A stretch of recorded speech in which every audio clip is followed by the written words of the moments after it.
एक बार इक्ष्वाकु वंश के शक्तिशाली राजा महाभिष अश्वमेध यज्ञ करके इंद्रदेव को प्रसन्न किए और स्वर्ग पहुँचे। एक दिन वो अन्य देवताओं के साथ भगवान ब्रह्मा की सेवा में उपस्थित थे। गंगा वहाँ भगवान के पास ही थी। उस वक्त हवा से उसका कपड़ा उड़ गया। सभी देवताओं ने नीचे की ओर देखकर उसे अनदेखा कर दिया, लेकिन राजा लगातार उसकी सुंदरता को निहार रहे थे। ब्रह्मा ने उन्हें श्राप दिया कि वो फिर से पृथ्वी पर जन्म लेंगे और बाद में गंगा द्वारा मोक्ष प्राप्त करेंगे, उसके बाद ही वापस स्वर्ग में आएंगे। राजा ने तब प्रतीप से अपने पिता बनने का अनुरोध किया। लौटते समय गंगा देखी कि सभी वसु देवता स्वर्ग से नीचे की ओर गिर रहे हैं। गंगा इसके पीछे का कारण जानने को उत्सुक थी। तब 8 वसुओं ने उन्हें ऋषि वशिष्ठ से मिले श्राप के बारे में परिभाषित किया। तब वरुण देव के पुत्र ऋषि वशिष्ठ वन में तपस्या करते थे। उस समय राजा दक्ष की पुत्री सुरभि ने ऋषि कश्यप से एक गाय को जन्म दिया था। वशिष्ठ ने उनसे वो गाय अपनी होमधेनु के रूप में प्राप्त की थी। उसका नाम नंदिनी था। एक दिन सभी वसु देवता पृथ्वी पर घूम रहे थे। वसु की पत्नियों में से एक नंदिनी को वहां देखी। फिर उसने अपने पति को समझाया कि जो कोई भी इस गाय का दूध पिएगा वो जवान रहेगा और लंबे समय तक जीवित रहेगा। वो गाय का अपहरण करना चाहती थी, इसलिए उसने अपने पति से ऐसा करने का अनुरोध किया। उसकी इच्छा पूरी करने के लिए एक वसु ने दूसरे वसुओं की मदद से गाय का अपहरण कर लिया। जब वशिष्ठ अपने स्थान पर वापस आए तो उन्हें वहां गाय नहीं मिली। अपनी तपस्वी शक्ति से वो समझ सके कि वसुओं ने नंदिनी को अपहरण कर लिया है, इसलिए उन्होंने उन सभी को पृथ्वी पर जन्म लेने का श्राप दिया। सभी वसु उनके आश्रम में आए, लेकिन उनसे कोई दया नहीं मिली।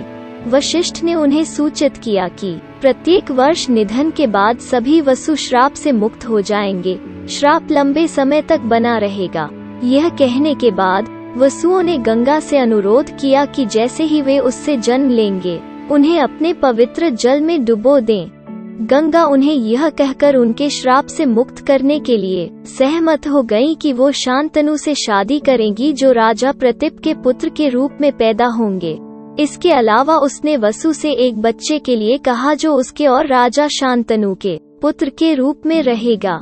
तो सभी 8 वसुओं ने उससे वादा किया कि वे अपने शरीर के 8 घटक प्रदान करेंगे, जिससे एक लड़का पैदा होगा और जीवित रहेगा। उस समय पृथ्वी पर राजा प्रतीप शासन कर रहे थे। एक बार उन्होंने हरिद्वार जाकर गंगा के पास तपस्या की। सुंदर गंगा पानी से बाहर उनके पास आई और राजा प्रतीप की दाहिनी जांघ पर बैठ गई। गंगा ने उसे अपनी पत्नी के रूप में चुनने के लिए कहा। राजा ने इनकार कर दिया क्योंकि वो उसकी जाति से नहीं थी और वो भी उसकी दाहिनी जांघ पर बैठी थी। या तो उनकी बेटी या बहू वहां बैठ सकती थी। उन्होंने उदारता से सुझाव दिया कि वह उनकी बेटे शांतनु से शादी करे और उनकी बहू बने। प्रतीप ने गंगा के बारे में अपने बेटे शांतनु को बताया।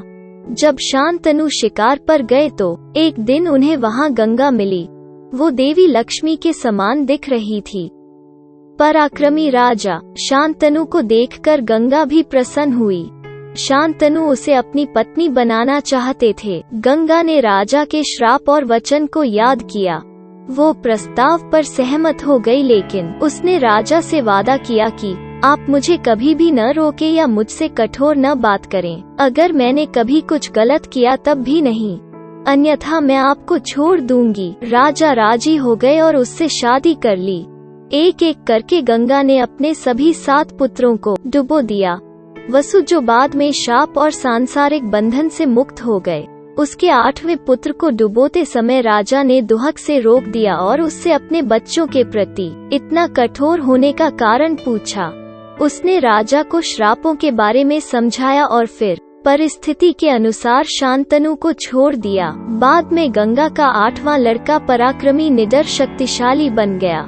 उनका नाम गंगादत्त रखा गया। वो अपनी माँ के करीब रहकर दिव्य शस्त्र, धनुर्विद्या और वेदों का अभ्यास करता था।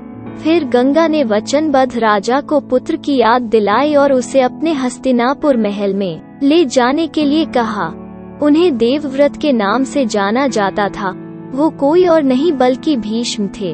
उन्होंने आजीवन ब्रह्मचर्य का व्रत लिया था और उन्हें उनके पिता शांतनु ने इच्छा मृत्यु का वरदान दिया था। अगर आपको ये वीडियो पसंद आए तो कृपया इस चैनल को सब्सक्राइब करें और इस वीडियो को लाइक और शेयर करना न भूलें।